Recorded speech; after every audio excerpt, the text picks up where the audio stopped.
ನಮಸ್ಕಾರ ಗೆಳೆಯರೇ. ನಾವು ಸ್ಪರ್ಧಾ ಅಕಾಡೆಮಿ ಬೆಳಗಾವಿಯಿಂದ ಗಣರಾಜ್ಯೋತ್ಸವ ದಿನದ ಇತಿಹಾಸ. 1950ರ ಜನವರಿ 26ರಂದು ಸಂವಿಧಾನವನ್ನು ಅಂಗೀಕರಿಸುವ ಮೂಲಕ ಗಣರಾಜ್ಯವೆಂದು ಘೋಷಿಸಲ್ಪಟ್ಟ ದಿನವಾಗಿದೆ.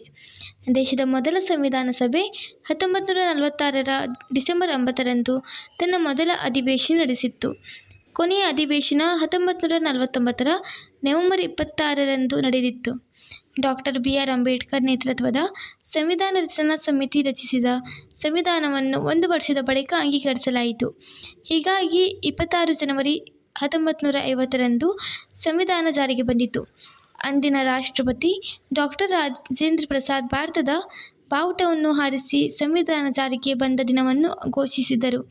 ಅಂದಿನಿಂದ ಪ್ರತಿ ವರ್ಷ ಜನವರಿ 26 ಗಣರಾಜ್ಯೋತ್ಸವ ದಿನವನ್ನು ಹಬ್ಬದಂತೆ ದೇಶಾದ್ಯಂತ ಆಚರಿಸಲಾಗುತ್ತದೆ. ಹೆಚ್ಚಿನ ಮಾಹಿತಿಗಾಗಿ ಇನ್ಸ್ಟಾ ಫಾಲೋ ಮಾಡಿ. ಲಿಂಕನ್ನು ಡಿಸ್ಕ್ರಿಪ್ಷನ್ನಲ್ಲಿ ಕೊಟ್ಟಿರ್ತೇವೆ. ಧನ್ಯವಾದಗಳು.